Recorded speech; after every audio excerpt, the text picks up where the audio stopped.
Johannes. Attorney Chel. Ay, hindi. Huwag na sa Attorney Chel. Grabe. Over na yon. Over naman yung Attorney Chel joke. No, grabe naman. Oo. Oo. Alam ka naman, idamay ko pa sa Attorney Lenny Robredo. Attorney. O si Attorney Espiritu. Si Attorney Espiritu. Oo. Hindi bagay kasi feel ko kung Attorney Espiritu kakampi ni Bruja si Gadon. Malamang. Hindi na yun, di ba natanggalan na ng abogasya yun? Wala na pala siyang Wala na yun, natanggalan na ng lisensya.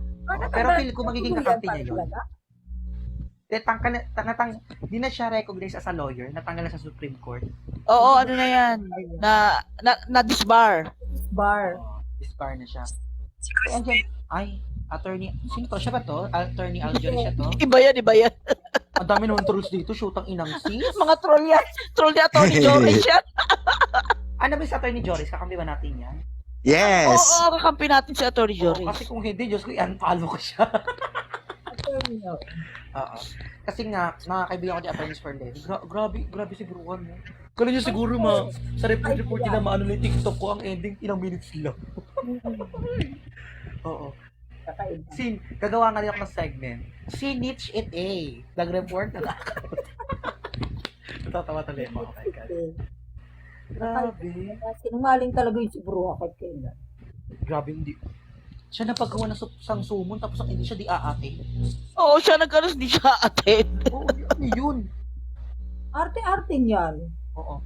Pero ano guys, Miss Maggie, itong 31st, sure ka ba na ano to sa atin? Hindi, no?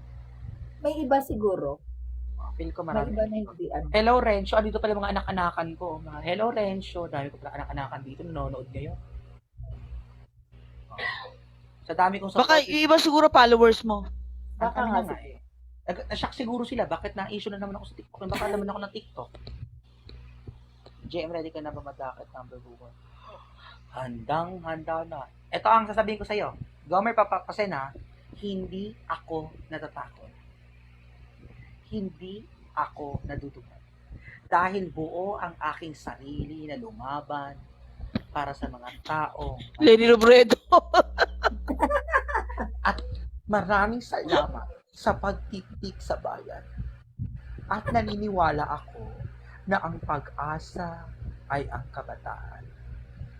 Kaya kung si Bruja ay kabataan, hindi na pag-asa ang kabataan. Charar. Bali yung Madakit. Ano ba yung madakit? Ano yung madakit number? Ano yun?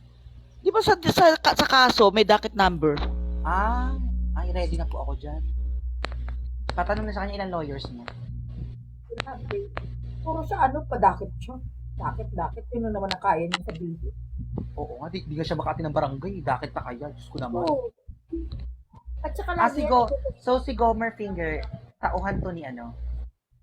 Ni Bruja. BFF niya. Hindi. atin niya. Taga-amin yan. Atin yan. Ano atin yan? Supporter ng kaaway ni Bruja. So, meaning, so ano to ni Norberto? Kakampi ba to si Norberto? Supporter din ni Roberto yan. So, atin to si Gomer. Oo. Yung isang Gomer ang hindi. May Gomer yung original. Wala namang pambayad ng video verification. Number 1 ha, I'm going to say my bilang alam ko ang isa sa mga batas, no. I'm going to siguro magpapaliwanag na ako dito. Number 1, nakakasukan ako ng madakit number, so di ko alam yun. Pero actually in terms of video verification sa cybercrime, I do not any intended na gumawa ako ng cybercrime about him.